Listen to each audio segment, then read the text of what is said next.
মানব সৃষ্টি এবং পৃথিবীর সৃষ্টি ইতিহাস থাকলে মানুষের যদি কিসমত ভালো থাকে তাহলে আল্লাহর সান্নিধ্য, আল্লাহর অস্তিত্ব সম্পর্কে জ্ঞান তাকে আল্লাহ পাক দান করে দেন। সুবহানাল্লাহ।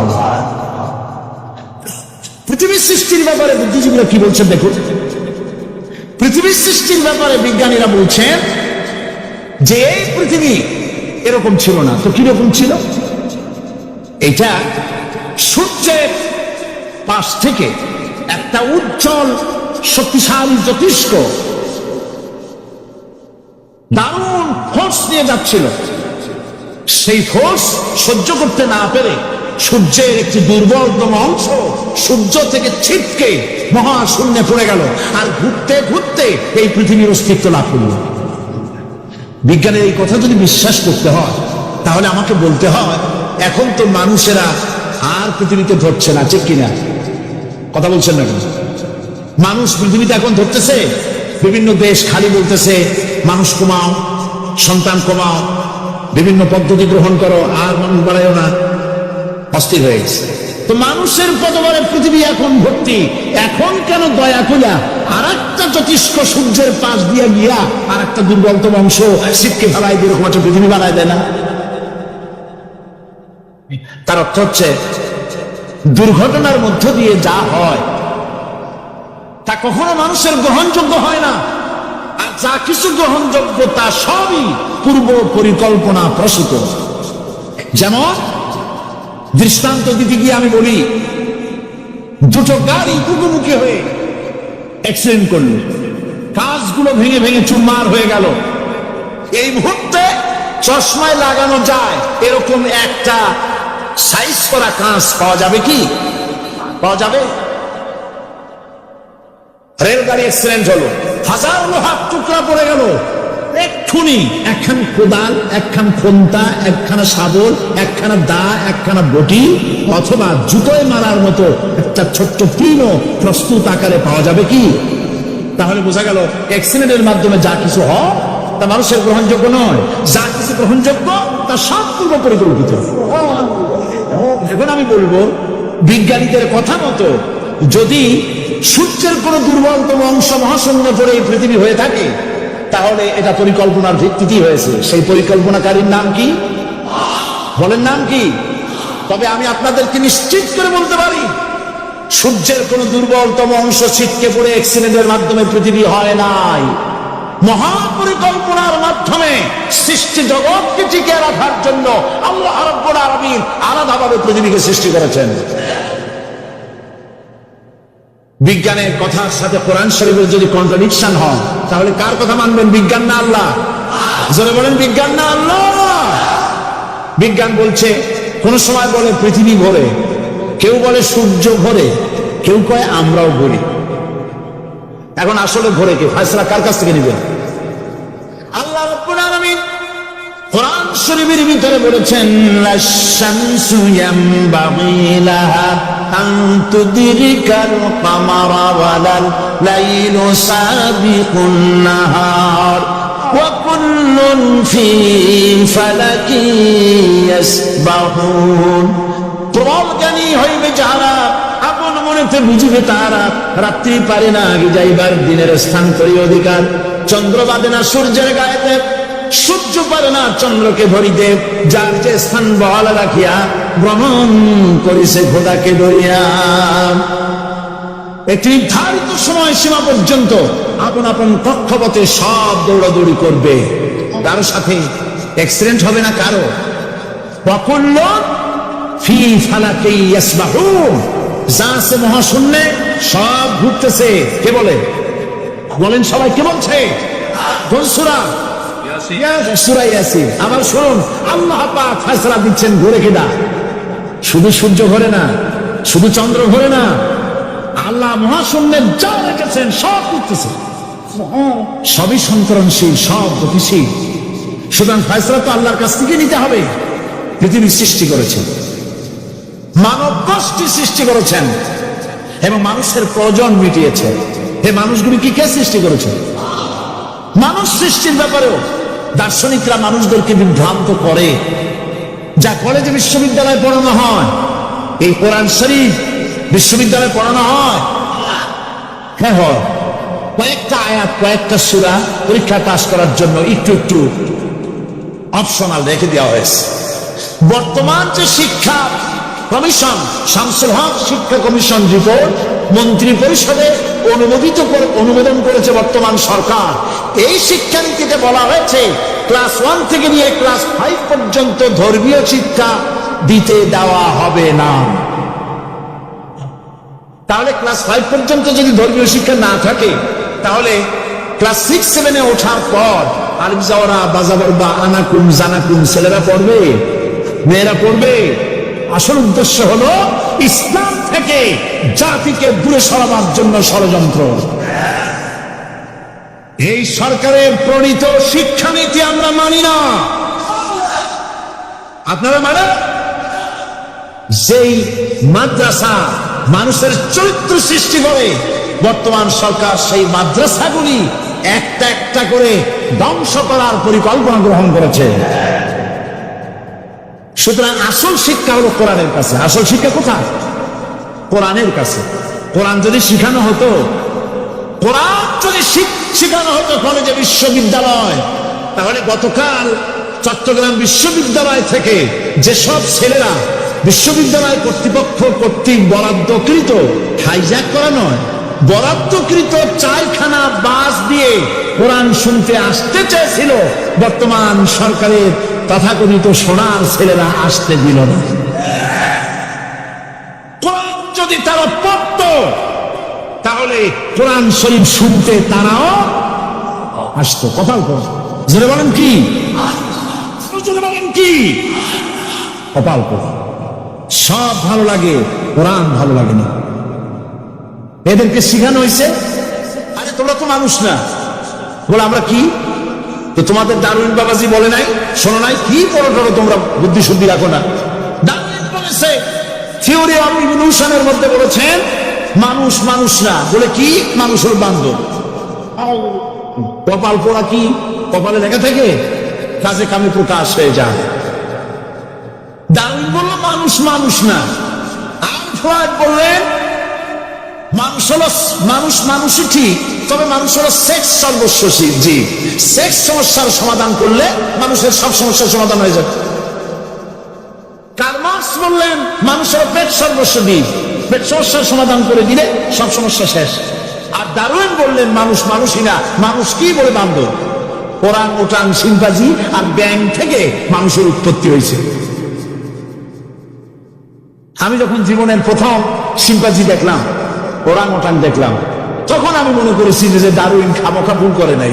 এইটা দেখেই ও মনে করেছে যে এই হচ্ছে আমার মাতামহের গোষ্ঠী, এ হলো পিতামহের গোষ্ঠী।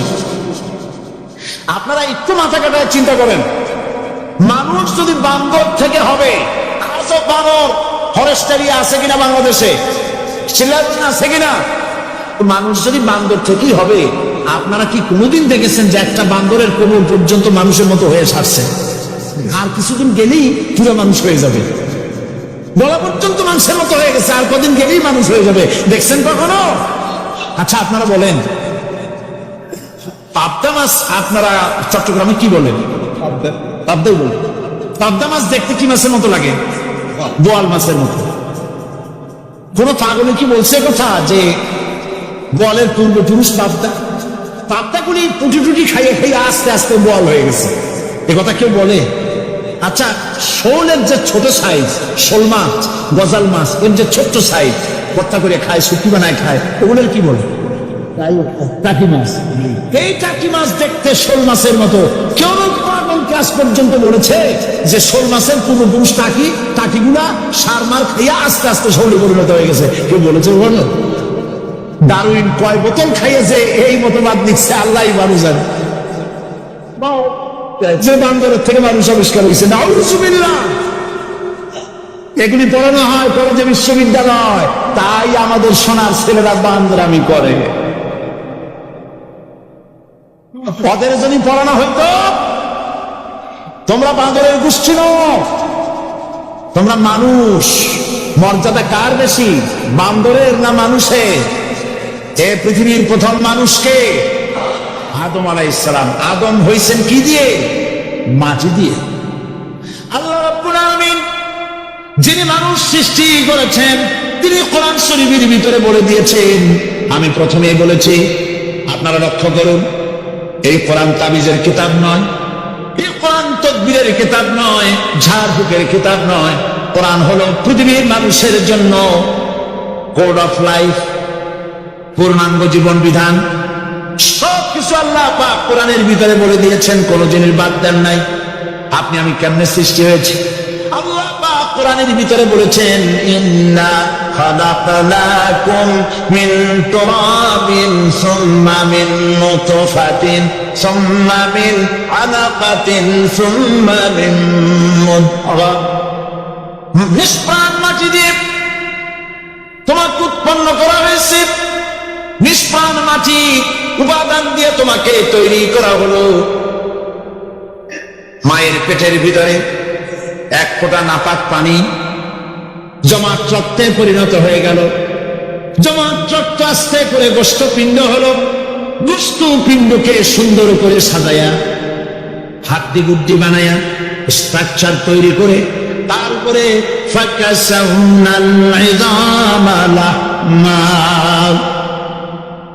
চামড়া দিয়ে গোশত দিয়া সাজায়া সুন্দর করে বানানা। আল্লাহর পরিচয় শুনুন, আল্লাহ আমার কেমন আল্লাহ। মায়ের পেটের ভিতরে সন্তান বানায়া এরপরে যখন রূহ দেওয়া হয়েছে, ক্ষুধা লেগেছে, খাবারের প্রয়োজন হয়েছে, আল্লাহ রাব্বুল আলামিন ওই কচি বান্দা মায়ের পেটে বসে কি খাবে সেজন্য তার মা চিন্তা করে নাই, বাবা চিন্তা করে নাই, সরকার চিন্তা করে নাই। আল্লাহ রাব্বুল আলামিন মায়ের মাসিক অসুখকে বন্ধ করে দিয়ে সন্তানের নাভির সাথে আর মায়ের নাভির সাথে তার লাগায়া, পাইপ লাগায়া মায়ের মাসিক অসুখের রক্তগুলি দিয়ে সন্তানকে বড় বানালেন। মুখ দিয়া এই রক্ত পান করালেন না, মুখটাকে পবিত্র রেখে দিলেন যাতে করে পৃথিবীতে আসার পর ওই মুখ দিয়া আল্লাহ রাব্বুল আলামিনের জিকির করতে পারো। সন্তান মায়ের ভিতরে পেটের ভিতরে বড় হলো, আল্লাহ রাব্বুল আলামিন বলেন মাস দিন যখন পুরা হয়ে গেল, সুম্মা নুখরিজুকুম তিফলা, বাচ্চার আকারে পৃথিবীতে নিয়ে আসলাম। এখন খাবার কি? পৃথিবীতে যখন বাচ্চা এলো তখন তার পেটের সাথে যে সংযোগ ছিল মায়ের নাভির সাথে আর সন্তানের নাভির সাথে, সেই সংযোগ তার আর কি থাকলো? কি করা হলো? কেটে দেওয়া হলো। লক্ষ্য করুন, খাবারের জন্য একটি মাত্র পাইপ আল্লাহ লাগাইছিলেন, পৃথিবীতে সন্তান আসার সঙ্গে সঙ্গে পাইপটা কেটে দেওয়া হলো। এবার কি খাবে? আল্লাহ রাব্বুল আলামিন মায়ের বুক থেকে সন্তানের জন্য এবার সিগন্যাল, তার জন্য সিঙ্গেল কোন লাইন যেটা ছিল কেটে দিয়া মায়ের বুক থেকে সন্তানের জন্য ডাবল লাইন আল্লাহ চালু করে দিলেন। এমন দুধ বানায় দিলেন যা শুধু খাবার নয়, শুধু ফুড ভ্যালু নয়, এই দুধের ভিতরে ক্যালসিয়াম, এর মধ্যে ভিটামিন, এর মধ্যে আয়রন, এর মধ্যে মেডিসিন। দুনিয়া এই সন্তান ছিল সুরক্ষিত জায়গার ভিতরে ছিল, কোন পলিউশন সেখানে যেতে পারতো না, রোগের জাল সেখানে যেতে পারতো না। দুনিয়ায় এলো দূষিত আবহাওয়ার ভিতরে, এই সন্তানকে এখনই অ্যান্টিবায়োটিক খাওয়ালে পরে অসুবিধা হবে। আল্লাহ রাব্বুল আলামিন মায়ের দুধের ভিতরে ঔষধ দিয়া রোগের প্রতিষেধক বানায়া দিলেন। এ হলো আমার আল্লাহ। আমার কে? আল্লাহ। জোরে বলেন আল্লাহ। আল্লাহ আল্লাহ রাব্বুল আলামিন মায়ের দুধ দিয়ে সন্তানকে বড় করলেন আর শোনায় দিলেন, খবরদার এই মায়ের সাথে, এই বাপের সাথে নাফরমানি করবি না। মা বাপের জন্য আমার কাছে দোয়া করবি, রব্বিরহামহুমা কামা রাব্বায়ানি সগীরা। সবাই পড়েন আমার সাথে, রব্বিরহামহুমা কামা রাব্বায়ানি সগীরা। আল্লাহ পাক শিখায় দিলেন বান্দারে আমার কাছে দোয়া করায়, আল্লাহ আমার মা বাপ আমাকে আমাকে ছোটবেলায় যেভাবে স্নেহ করে লালন পালন করেছে, এইভাবে আমার বাবা পেদে তোমার রহমতের করে লালন পালন করো। মনে থাকবে ভাইরা? বলে মনে থাকবে? প্রত্যেক নামাজের পরে মা বাবার জন্য দোয়া করবেন, বেঁচে থাকুক আর মরে যাক, দোয়া করবেনই, মনে রাখবে। রব্বির হামহুমা কামা রব্বায়ানি সগীরা। আমার পড়েন রব্বির হামহুমা কামা রব্বায়ানি সগীরা। আল্লাহ পাক মায়ের মর্যাদা এত বাড়াইছেন, সাহাবী প্রশ্ন করেছে, ইয়া রাসূলুল্লাহ খেদমত করব কার? হুজুর বলেন তোমার মায়ের, তারপরে কার? তোমার মায়ের, তারপরে কার? তোমার মায়ের, তারপরে কার? তোমার পিতা। বাপের চাইতে মায়ের মর্যাদা আল্লাহ 3 গুণ বাড়াইয়া দিলেন, 3 গুণ বৃদ্ধি করে দিলেন। হাদিস শরীফে এসেছে, হযরত আবী হুরায়রা রাদিয়াল্লাহু তাআলা আনহু রাসূলের কাছে এসে রাতের বেলায় কাঁদতেছিলেন। হুজুর প্রশ্ন করলেন, আবু হুরায়রা কাঁদো কেন? হযরত আবু হুরায়রা বলছেন, হুজুর মা আমাকে মেরেছে। তিনি প্রশ্ন করলেন, আচ্ছা মা তোমার মারলো কেন? তুমি কি কোনো বেয়াদবি করছো? তিনি বললেন না। তবে মারলো কেন? হযরত আবু হুরায়রা বলেন, ইয়া রাসূলুল্লাহ আপনার খেদমত থেকে বাড়ি ফিরতে আমার দেরি হয়ে গিয়েছিল। গভীর রাত্রে যখন বাড়ি গেছি, মা আমাকে প্রশ্ন করলেন, বাবা দেরি হলো কেন, কোথায় ছিলি? তাম পৃথিবীর মানুষ যেই কদম মোবারক চুমু দিতে পারলে ধন্য হয়ে যায়, সেই আখিরি জামানার পয়গম্বর নবী মুহাম্মদ রাসূলুল্লাহ সাল্লাল্লাহু আলাইহি সাল্লামের দরবার থেকে আসতে আমার দেরি হয়ে গেছে। ইয়া রাসূলুল্লাহ আমার মা আপনার নাম শুনে তার গা জ্বলে উঠল, তিনি কাফের মুশরিকা। আপনার নাম শুনে অগ্নিশর্ম হয়ে আমাকে ধরে পিটানো আরম্ভ করলেন আর বললেন, আবু হুরায়রা হয় মুহাম্মদ সাল্লাল্লাহু আলাইহি সাল্লামের বাড়ি ছাড়বি, নইলে আমার বাড়ি ছাড়বি, কি করবি বল? মা কেঁদে কেঁদে আমি বললাম, মা তোমার গায়ে যত শক্তি আছে আমারে মারো, তোমার বাড়ি শুদ্ধ, তাম দুনিয়াটা ছেড়ে দিতে পারি, মুহাম্মদ রাসূলুল্লাহ কদম মোবারক ছেড়ে দিতে পারি না। হুজুর আমার মা গলা ধাক্কা মেরে আমাকে বের করে দিয়েছেন। হুজুর বলছেন, আবু হুরায়রা মা তোমাকে মেরেছে আর আমার কাছে নালিশ করছো, আমি তোমার মায়ের কোনো বিচার করতে পারবো না। সুবহানাল্লাহ, এত বড় পাওয়ারফুল নবী, শানওয়ালা, ইজ্জতওয়ালি, বরকতওয়ালি, এত বড় নবী বলছেন মা মেরেছে, আমার করার কিচ্ছু নাই। সুবহানাল্লাহ। তোমার মা মুশরিকা হোক, যাই হোক তোমার মা, সুবহানাল্লাহ বলে।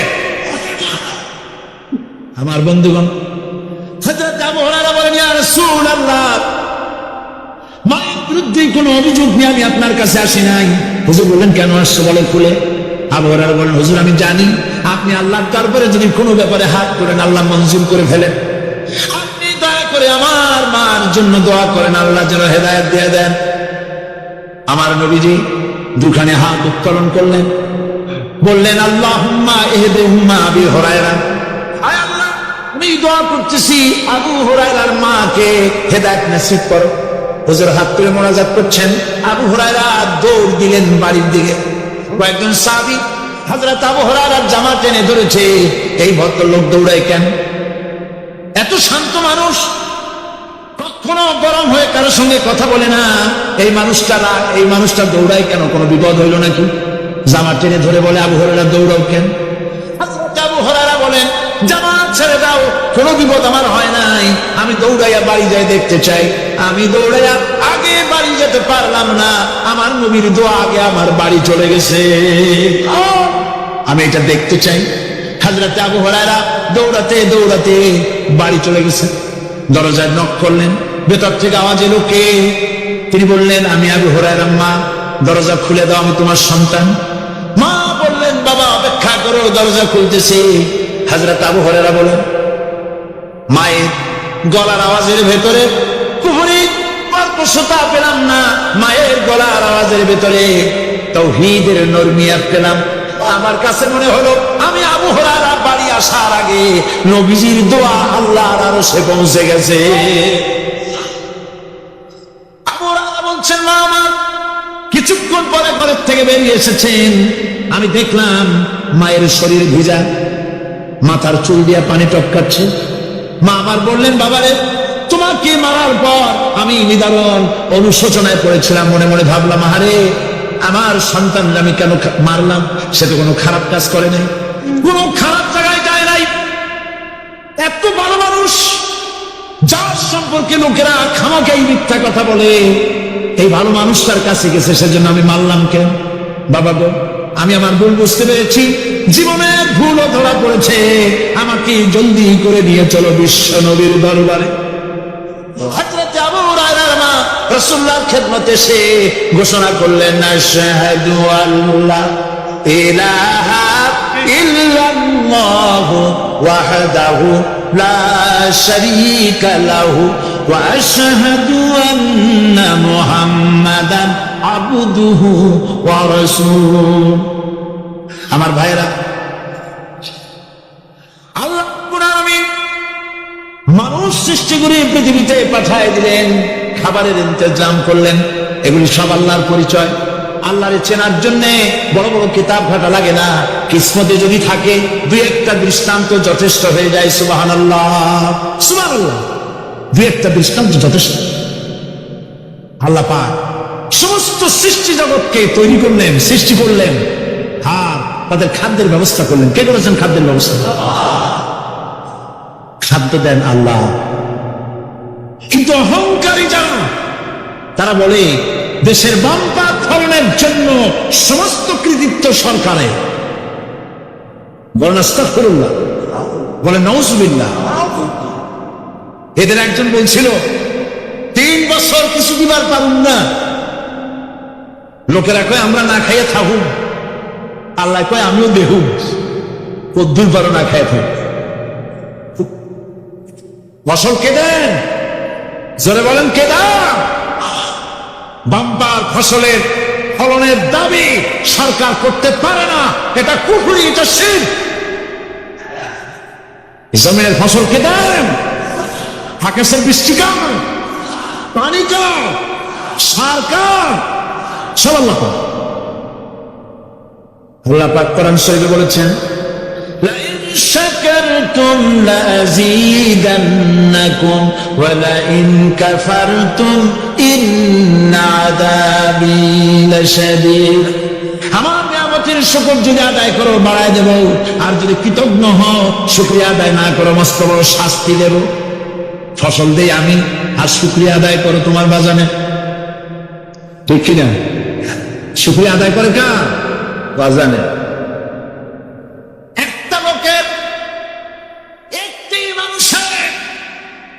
যেই প্রশংসা এই সরকার করলো বিগত 4.5 বছর ধরে, একটা মানুষের যত জিকির করলো, প্রশংসা করলো, ছবি টানাইলো, যদি এতটা জিকির এতটা স্মরণ আল্লাহ রাব্বুল আলামিনের করত, ওদের জন্য আল্লাহর জান্নাতের দরজা খোলা হয়ে যেত। প্রশংসা করবে কার? চিল্লায় বলুন, আল্লাহ পাকের প্রশংসা করবে। খেতে দেওয়ার মালিক তিনি। আল্লাহ পাক বলছেন, আল্লাহকে, তার পরিচয় আল্লাহ তুলে ধরেছেন, ওয়ামা মিন দাব্বাতিন ফিল আরদি ইল্লা আলাল্লাহি রিজকুহা।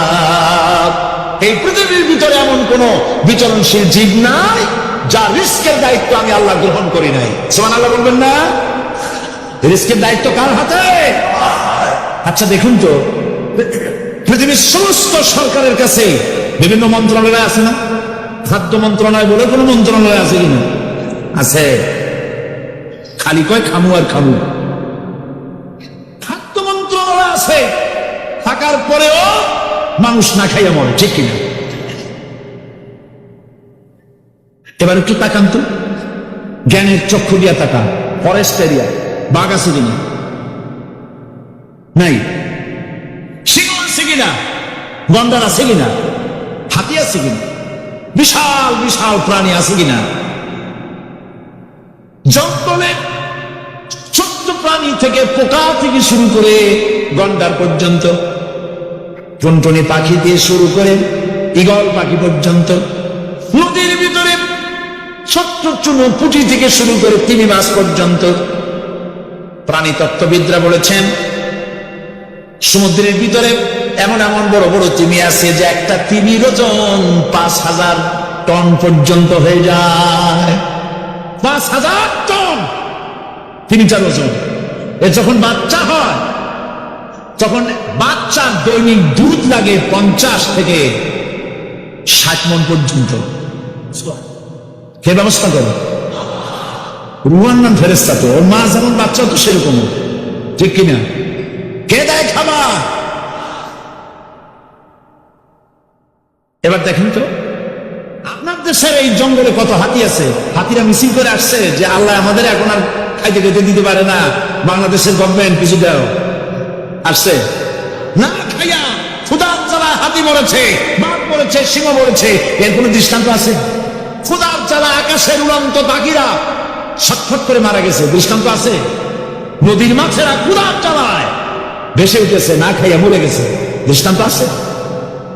মহান আল্লাহ রাব্বুল আলামিন কোরআন শরীফের ভিতরে বলেছেন অনেক প্রাণী এমন আছে যারা তাদের খাদ্যকে সঞ্চয় করে না, খাদ্যকে জমা করে না, আহরণ করে না। সকালবেলায় একটা খাবার খেলো, দুপুরে কি খাবে তার জানা নাই। শকুন পৃথিবীর মাঝি থেকে 3 মাইল উপরে উড়ে, তার চোখকে আল্লাহ পাক এত তীক্ষ্ণ বানিয়ে দিয়েছেন। এই চট্টগ্রামের কোথায় মরা গরু আছে 3 মাইল উপর দিয়ে দেখতে পায়? সুবহানাল্লাহ বলতে ইচ্ছে করে না। এই প্রাণীগুলি খাবারগুলি কোনো গভর্নমেন্ট জোগাড় করে রাখে নাই।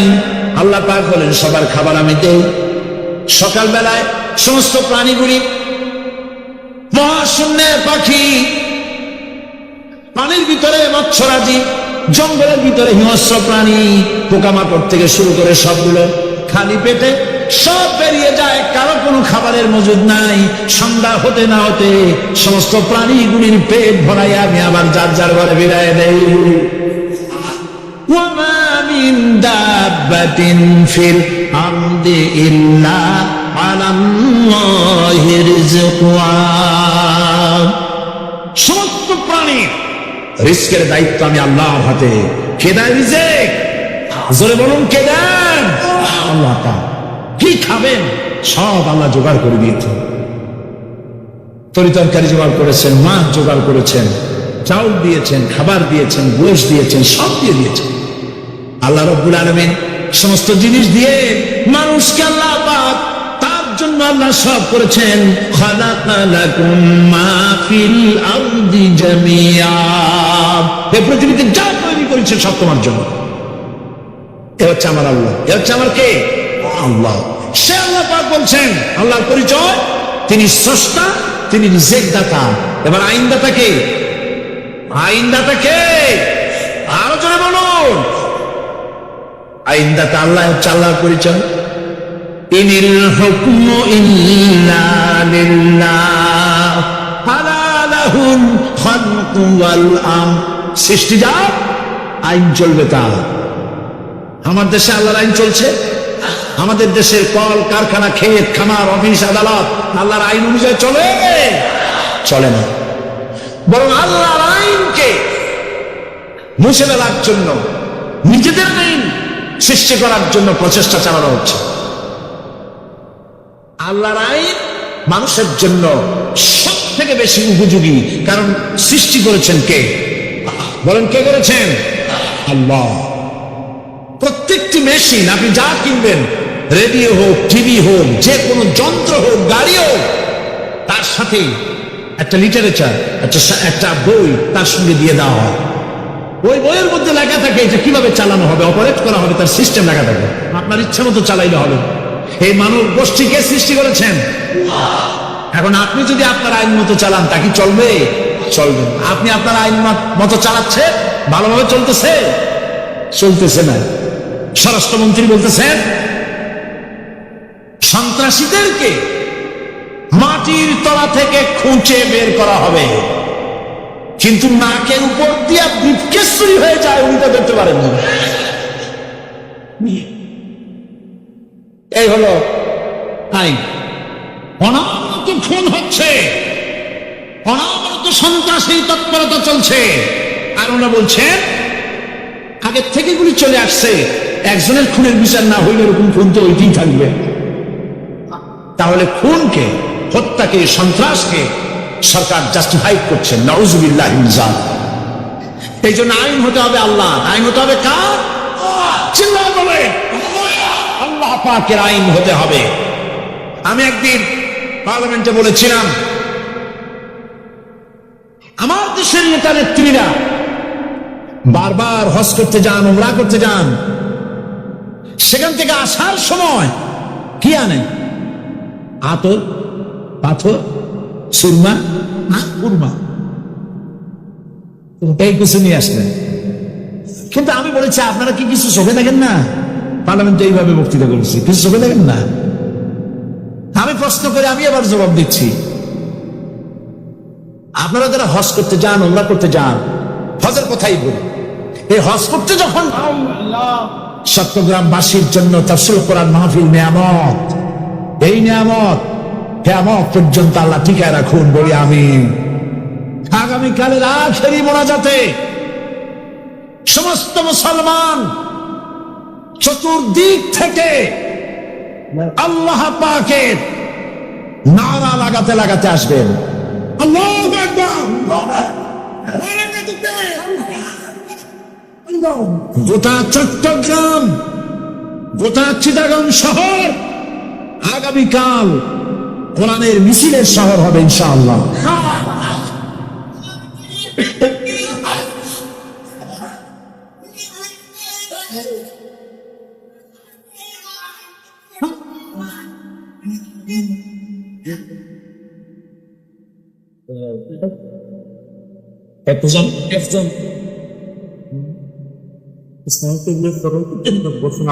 আপনি যে বলছেন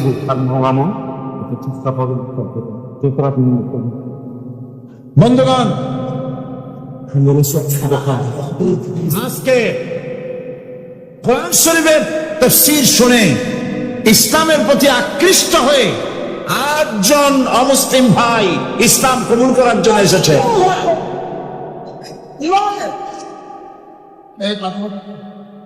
লা ইলাহা ইল্লাল্লাহু মুহাম্মাদুর রাসূলুল্লাহ। আল্লাহ ছাড়া কোন ইলাহ নাই, মাবুদ নাই। মুহাম্মদ সাল্লাল্লাহু আলাইহি ওয়াসাল্লাম আল্লাহর প্রেরিত রাসূল। আশহাদু আল্লা ইলাহা ইল্লাল্লাহু ওয়াহদাহু লা শারীকা লাহু ওয়া আশহাদু আন্না মুহাম্মাদান আবদুহু ওয়া রাসূলুহু। আমি সাক্ষ্য দিচ্ছি আল্লাহ ছাড়া কোন ইলাহ নাই, মাবুদ নাই, উপাস্য নাই। তিনি এক, তিনি একক, তার কোন অংশীদার নাই। আমি আরো সাক্ষ্য দিচ্ছি মুহাম্মদ সাল্লাল্লাহু আলাইহি ওয়াসাল্লাম আল্লাহর বান্দা এবং তার প্রেরিত রাসূল। সকলকে বলো আসসালামু আলাইকুম। আপনারা সবাই জবাব দেন। আজ গতকালের 7, আজকের 9। আলহামদুলিল্লাহ, আমাদের এই ভাইরা এখন নিষ্পাপ, বেগুনা। আমাদের এই নবাগত ইসলামে দীক্ষিত নিষ্পাপ মুসলমানদের সাথে আমি আপনাদের পক্ষ থেকে আলিঙ্গন করছি।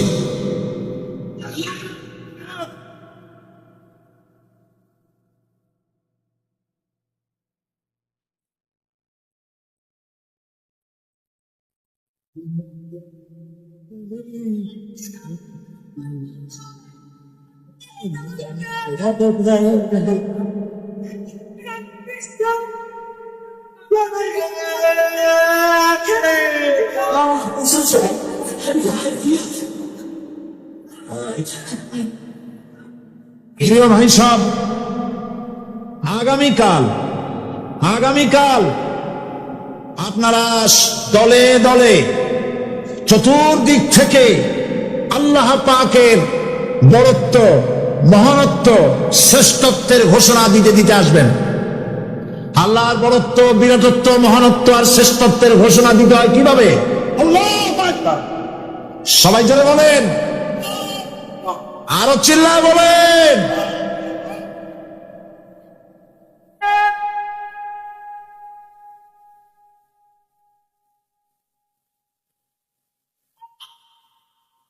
আমিন। আমি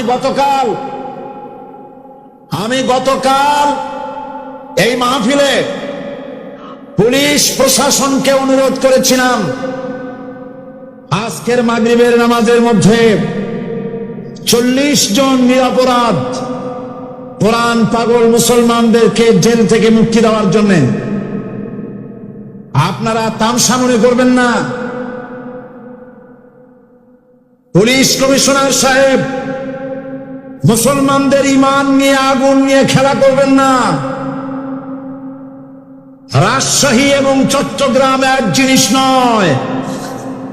আপনি রাজশাহীকে নির্যাতন করে এসেছেন, আমাদের কাছে সে হিসাব আছে।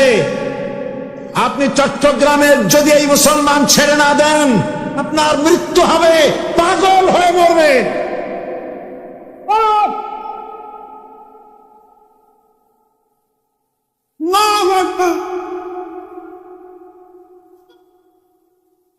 থামেন, থামেন। আল্লাহর গজবকে ভয় করেন পুলিশ কমিশনার, আল্লাহর গজবকে ভয় করুন। এই লক্ষ লক্ষ জনতা আপনার গজবের মৃত্যু কামনা করে। আপনি যদি কালকের জুমার আগে 40 জন ছেড়ে না দেন, এই মাহফিল থেকে এমন কঠোর কর্মসূচি ঘোষণা করা হবে, গোটা চট্টগ্রামে প্রভাব হয়ে যাবে।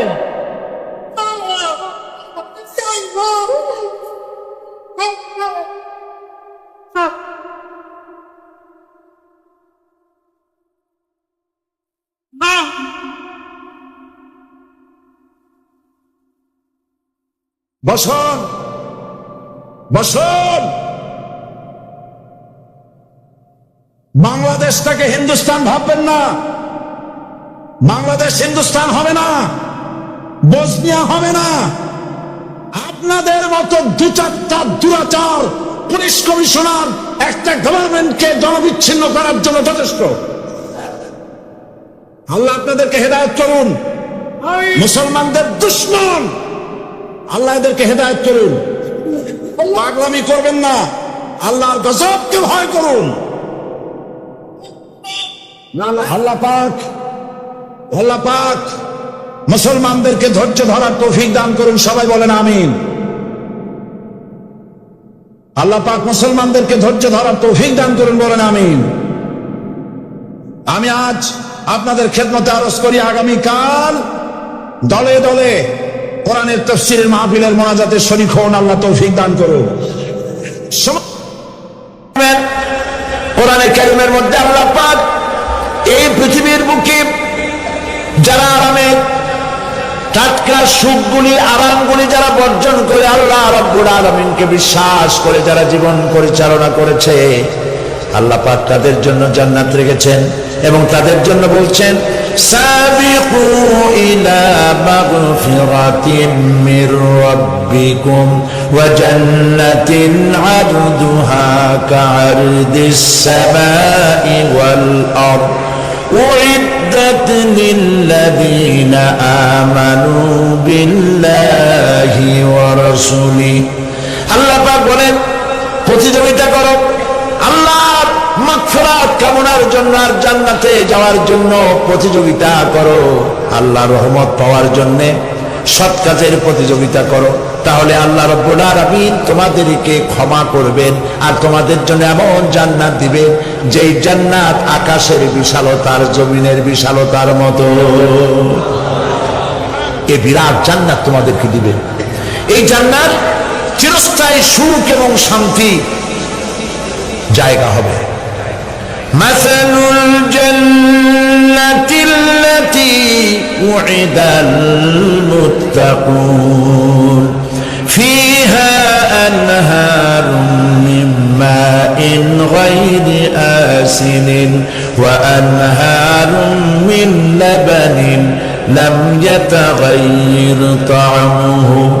আল্লাহ পাক বলছেন জান্নাত আল্লাহ পাক ওয়াদা করেছেন মুত্তাকীদের জন্য। আল্লাহ পাক জান্নাত দিবেন, যে জান্নাতের ভেতরে রয়েছে মধুর প্রস্রবণ, রয়েছে দুধের প্রস্রবণ, রয়েছে সেখানে স্বচ্ছ পানির প্রস্রবণ রয়েছে। এই সুন্দর জান্নাত ঝর্ণা ধারা আল্লাহ পাক সৃষ্টি করেছেন, বাগ বাগিচা দিয়ে ভরে রেখেছেন জান্নাত। সেই জান্নাত হবে এয়ার কন্ডিশন, রৌদ্রের তাপ হবে না সেখানে, রৌদ্রের খরতাপ হবে না সেখানে, ঠান্ডার প্রচন্ডতা থাকবে না। কিরকম হবে জায়গাটা? আল্লাহ পাক বলছেন মুত্তাকিনা আলাল আরাইকি লা ইয়ারাউনা ফিহা শামসান ওয়ালা জামহারিরা ওয়া দানিয়াতান আলাইহিম যিলালুহা ওয়া যুল্লিলাত কুতুফুহা তাযলিলা। আল্লাহ পাক এমন জান্নাত রেখেছেন, সেই আল্লাহ পাক সেই জান্নাতের ভিতরে জান্নাতীরা ঠেস লাগায়া মুখোমুখি অবস্থায় তারা সেখানে বসবে, আর জান্নাতীদের মনের মধ্যে কোনো দুঃখ থাকবে না, পেরেশানি থাকবে না। পৃথিবীতে মানুষের দুঃখ থাকে, পেরেশানি থাকে, সেখানে কোনো দুঃখ আর পেরেশানি থাকবে না। সেই জায়গাটা হবে শীতাতপ নিয়ন্ত্রিত, না শীত না গরম, চির বসন্ত বিরাজ করবে। জান্নাতীরা সেখানে থাকবে। এই সুন্দর জান্নাত আল্লাহ পাক রেখেছেন মুত্তাকীদের জন্য। সুবহানাল্লাহ। কাফেরদের জন্য জান্নাত হয়েছে, জাহান্নাম হবে চিরকাল। খালিদিনা ফিহা আবাদান, চিরকাল কাফেরেরা জাহান্নামে থাকবে।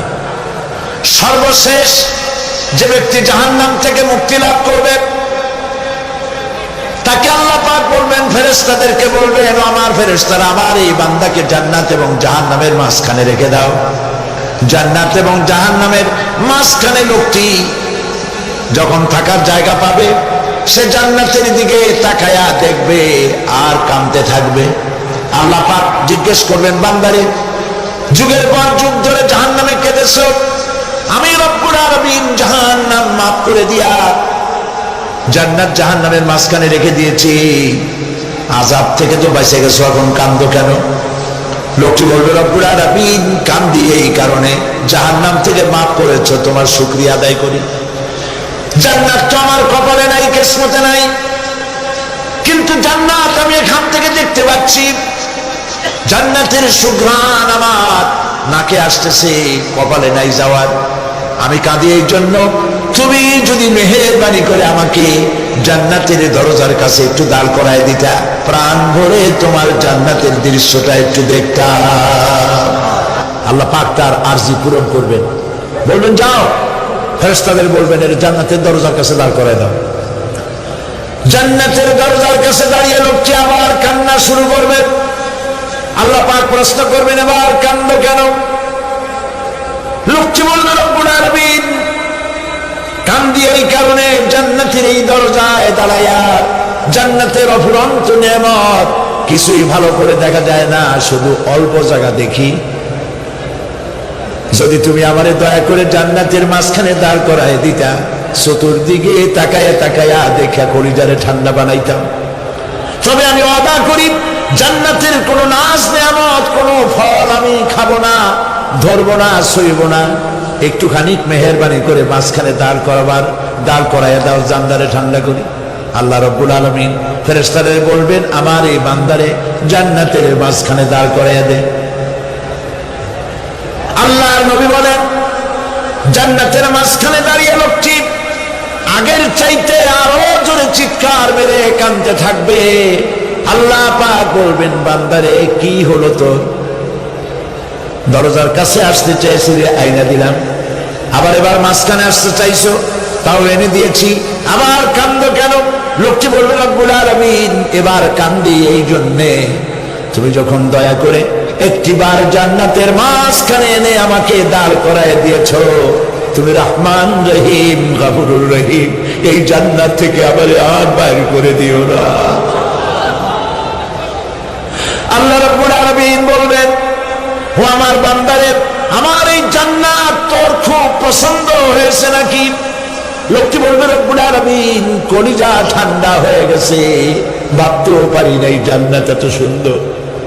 আল্লাহ পাক বলবেন, বান্দারে এরকম একটি নয়, দুইটা নয়, তোর জন্য আমি 10টা জান্নাতে এরকম রিজার্ভ করে রাখছি। সুবহানাল্লাহ। আল্লাহ পাককে ভয় করে পৃথিবীর সমস্ত পাপ থেকে যারা নিজেকে রক্ষা করবে, আল্লাহ তাদের জন্য এই জান্নাত রেখে দিয়েছেন। সুবহানাল্লাহ। সেই জান্নাতের রিসিপশন আপনারা আন্দাজ করতে পারবেন না, রিসিপশন কারে কয়। কি এর প্রধানমন্ত্রী আর প্রেসিডেন্ট, 4-5টা পুলিশ আর আর্মি আসে একটা ফট করে সেলুট মারলো, বাস শেষ হয়ে গেল, এরকম না। জান্নাতীদেরকে রিসিপশন দেওয়া হবে। জান্নাতীরা যখন আল্লাহর হুকুমে জান্নাতের দিকে যেতে লাগবে, আর যখন জান্নাতের কাছে চলে যাবে, আল্লাহ রাব্বুল আলামিন শোনায় দিচ্ছেন, হাত্তা ইযা জাউহা ফুতিহাত আবওয়াবুহা ওয়া ক্বালা লাহুম খাযানাতুহা সালামুন আলাইকুম তিবতুম ফাদখুলুহা খালিদিন। সুবহানাল্লাহ। জান্নাতীরা যখন জান্নাতে প্রবেশ করার দরজার মুখোমুখি হবে, দ্বার রক্ষীগণ তখন বলবে, সালামুন আলাইকুম, আল্লাহর শান্তি তোমাদের উপরে বর্ষিত হোক। সুবহানাল্লাহ। দুনিয়ার টাটকা টাটকা সুখগুলি 2 পা দিয়ে ঠেলে দিয়েছো, টাটকা সুখগুলি গ্রহণ করো নাই, হারাম খাও নাই, আল্লাহ দ্বীন কায়েমের জন্য রক্ত দিয়েছো, জীবন দিয়েছো, কষ্ট করেছো, আল্লাহকে ভয় করেছো, আমাদের সালাম গ্রহণ করো, জান্নাতের মধ্যে ঢুকে যাও চিরকালের জন্য। সুবহানাল্লাহ। আর বাইর হওয়া লাগবে না, চিরকাল এই জান্নাতের মধ্যে তোমরা বসবাস করতে পারবে, আল্লাহ রাব্বুল আলামিনের ফেরেশতারা বলে দিবেন। জান্নাতের মধ্যে আল্লাহ পাক হুরদের সঙ্গে জান্নাতীদের বিয়ের ব্যবস্থা করে দিবেন। কোরআনে কারিমে আল্লাহ পাক বলেন, মুত্তাকিইনা আলা সুরুরিন মাসফুফাতিন ওয়া যাওয়াজনাহুম বিহুরিন ঈন। সামনাসামনি ভাবে সাজানো সারি সারি আসন সমূহের উপর তারা ঠেস লাগায় বসে থাকবে, আর আল্লাহ রাব্বুল আলামিন হুরদের সাথে জান্নাতীদের বিয়ের ব্যবস্থা করে দিবেন। যেসব হুরের সঙ্গে বিয়ে হবে তাদের আল্লাহ পাক বিবরণ দিচ্ছেন কি রকম হবে তারা। লাম ইয়াতমিসহুন্না ইনসুন ওয়ালা জান, এর পূর্বে জিন এবং ইনসান এদেরকে কেউ স্পর্শ করে নাই। কি রকম তারা? কাআন্নাহুন্নাল ইয়াকুতু ওয়াল মারজান, যেমন ঝিনুকের ভিতরে মণিমুক্তা থাকে, এইভাবে আল্লাহ পাক তাদেরকে পবিত্র করে রেখে দিয়েছেন। আমার প্রিয় ভাইরা, আল্লাহ রাব্বুল আলামিন কোরআনে কারীমের ভিতরে বলেছেন, ফাবিআইয়ি আলা'i রাব্বিকুমা তুকাযযিবান। জান্নাত দান করে আল্লাহ পাক এবার জান্নাতীদেরকে সম্বোধন করে বলবেন, ইয়া ইবাদি লা খাউফুন আলাইকুমুল ইয়াওমা ওয়ালা আনতুম তাহজানুন। হে আমার বান্দারা, লা খাউফুন আলাইকুমুল ইয়াওম, আজ আর কোনো ভয় নাই। সুবহানাল্লাহ, সুবহানাল্লাহ। আজ আর কোনো ভয় নাই, কোনো চিন্তাও নাই, আরামে এই জান্নাতের মধ্যে বসবাস করো। এরপরে আল্লাহ পাক জিজ্ঞেস করবেন, ও আমার জান্নাতীরা, আমি যে সব ওয়াদা করছিলাম আমার ওয়াদা মোতাবেক সমস্ত নিয়ামত পেয়েছো? তারা বলবে, হ্যাঁ পেয়েছি, সব নিয়ামত আপনার ওয়াদা মোতাবেক সব পেয়েছি। আল্লাহ রাব্বুল আলামিন বলবেন, সব পাও নাই, ওয়ালাদাইনা মাজিদ, আমার কাছে আরো বেশি আছে। সুবহানাল্লাহ। আমার কাছে আরো বেশি আছে। জান্নাতীরা বুঝবে না সে আরো বেশিটা কি, এর থেকে আর বেশি কি। প্রিয় ভাই সব, নবী করিম সাল্লাল্লাহু আলাইহি সাল্লাম বলেছেন, জান্নাতের সুখ আর শান্তি কোন চোখ নাই যা দেখেছে, যা কোন অন্তঃকরণ নাই যা কল্পনা করতে পেরেছে। এই জান্নাত মুত্তাকিদের জন্য আল্লাহ রাখছেন, সুবহানাল্লাহ। জান্নাতীরা ভাবতেও পারবে না সেই নিয়ামতগুলি কি। প্রিয় ভাই সব,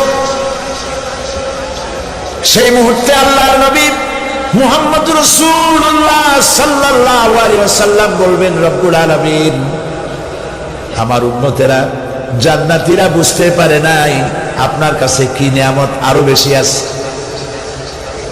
আমার এই উম্মতেরা জান্নাতীরা আপনার ওয়াদা মোতাবেক সব পেয়েছে, কিন্তু একটি জিনিস এখনো তাদের কিসমতে হয় নাই। সে জিনিসটা হলো, যারা তার রবকে না দেখে শুধু কোরআন আর হাদিসের কথা শুনে আরবের ঘুম হারাম করে তাহাজ্জুদের নামাজ আদায় করেছিল, চোখের পানি ফেলেছিল, যারা জান্নাত দেখে নাই, জাহান্নাম দেখে নাই, আপনাকে ভয় করে যারা জীবন পরিচালনা করেছিল, যারা আপনাকে দেখে নাই, না দেখে শুধু কোরআন হাদিস বিশ্বাস করে যারা অকাতরে নিজেদের জীবন বিলায় দিয়েছিল, এই জান্নাতীরা এখন পর্যন্ত তার রবকে দেখতে পারে নাই। আল্লাহ রাব্বুল আলামিন তার সামনে থেকে 70,000 পর্দা সরে যাবে। আল্লাহ পাক বান্দাদের আরজি পুরা করার জন্য জান্নাতীদের সামনে তিনি জালোয়া ফরজ হবে।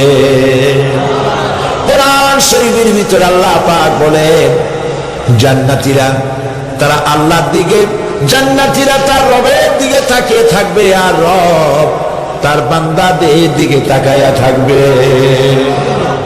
প্রাণ ভরে জান্নাতীরা রবকে দেখবে, সুবহানাল্লাহ, আল্লাহ পাককে দেখবে। প্রাণ খুলে আজ দোয়া করি, রব্বুল আলামিন, জান্নাতের যেই পরিবেশে, যেই জায়গায় তুমি দয়া করে তোমার গোলামদেরকে তুমি নিজেই দর্শন দিবে, দেখা দিবে। মনিব গো, ও আমাদের রব, আজ এই বিশাল জনসমুদ্র নিয়ে তোমার দরবারে আবেগ ভরা কণ্ঠে বলি, যে অনুষ্ঠানটি তুমি এমন মুবারক অনুষ্ঠান করবে যেখানে তুমি জান্নাতীদেরকে দেখা দিবে, ওই জান্নাতের কোন একটি, ওই অনুষ্ঠানের কোন একটি কোনায় কানায় আমাদেরকেও দাঁড় করাইয়া দেখার তো।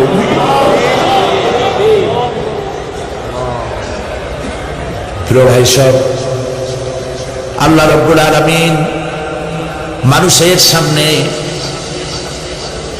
এত সব নিয়ামত রেখেছেন, এই জান্নাত দান করবেন।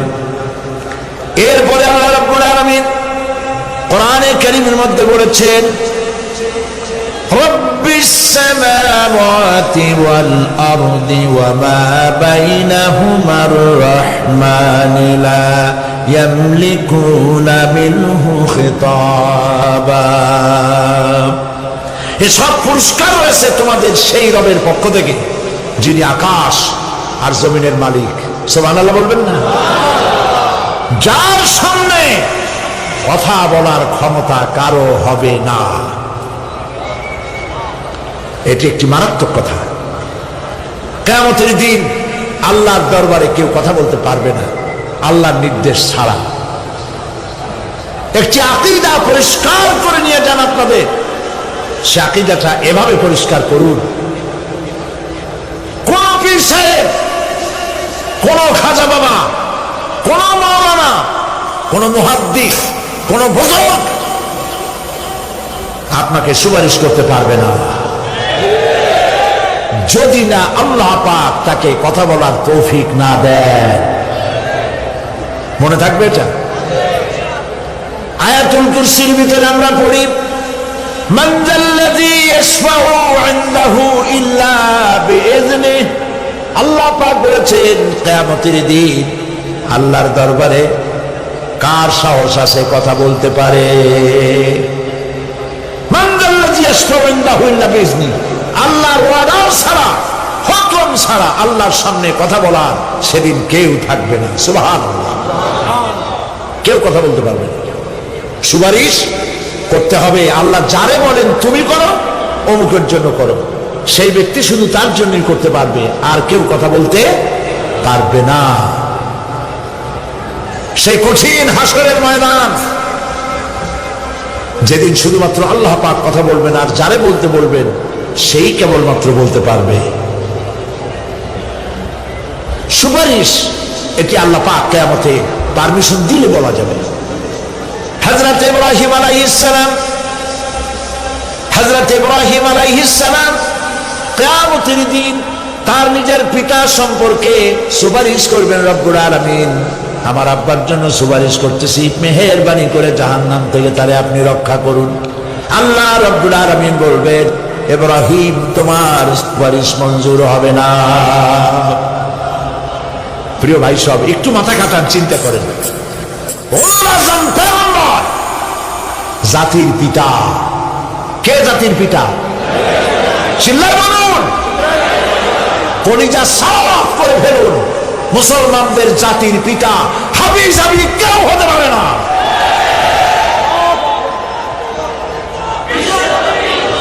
মিল্লাতা আবিকুম ইব্রাহিম, ইব্রাহিম আলাইহিস সালাম এই মিল্লাতের পিতা। সুবহানাল্লাহ। হযরত ইব্রাহিম আলাইহিস সালাম কিয়ামতের দিন বলবেন, আল্লাহ আমার আব্বার জন্য সুপারিশ করছি। আল্লাহ পাক বলবেন মঞ্জুর হবে না। আসল তোমার পিতা হতে পারে, কিন্তু আমার খলিলকে আগুনে ফেলার জন্য নমরুদকে সে সহযোগিতা করেছে, আমি তোমার পিতাকে ক্ষমা করব না। আল্লাহ আলহামদুলিল্লাহ লা ইলাহা ইল্লাল্লাহ সুবহানাল্লাহ আলহামদুলিল্লাহ লা ইলাহা ইল্লাল্লাহ মুহাম্মাদুর রাসূলুল্লাহ। আল্লাহুম্মা আমিন। রব্বানা যালামনা আনফুসানা ওয়া ইন লাম তাগফির লানা ওয়া তারহামনা লানাকুনান্না মিনাল খাসিরিন। রব্বুল আলামিন, তাম পৃথিবীর মাটির নিচে যত মুমিন মুমিনাত শুয়ে আছে, আল্লাহ কবরগুলি কি জান্নাতের টুকরা বানায়া দাও। আয় আল্লাহ তাআলা, এই মুহূর্তে মনে পড়ে গেল আমাদের মা বাপের কথা। রব্বুল আলামিন, আমাদের আব্বা জান কত বছর আগে দুনিয়া থেকে বিদায় হয়ে গেল, নাম ধরে আর কেউ ডাকে না। কত কষ্ট করেছে, ধান বিক্রি করে, সুপারি বিক্রি করে, নিজের পেটে না দিয়া নিজের ভালো জামা না বানাইয়া আমাদের লেখাপড়া শিখাইছে, বাড়িঘর বানালো। আর একদিন তোমার ডাকে সারা দিয়া চলে গেল। যুগের পরে যুগ চলে গেল, বাপের মুখ আর দেখি না। আল্লাহ তাআলা, আমাদের আব্বা জান যাদের দুনিয়া থেকে বিদায় হয়ে গেছে, কবরটাকে বেহেশত বানায়া দাও। তুমি সম্রাটের সম্রাট, তুমি রাজাধিরাজ, তোমার মহব্বত ছাড়া কোনো মহব্বত যেন কলিজায় থাকে না বাবুদ। তোমাকে ছাড়া কাউকে যেন ভয় করি না বাবুদ। সারা জীবন শিরক আর বিদআত থেকে আমাদের তুমি বাঁচাও আল্লাহ। তোমার জাহান্নামকে আমরা ভয় পাই। আল্লাহুম্মা আজিরনা মিনান নার, আল্লাহুম্মা আজিরনা মিনান নার, আল্লাহুম্মা আজিরনা মিনান নার। রব্বানা তাকাব্বাল মিন্না ইন্নাকা আনতাস সামিউল আলিম ওয়া তুব আলাইনা إنك أنت التواب الرحيم. سبحان ربك رب العزة عما يصفون وسلام على المرسلين والحمد لله رب العالمين. واجعل آخر كلامنا عند الموت لا إله إلا الله محمد رسول الله.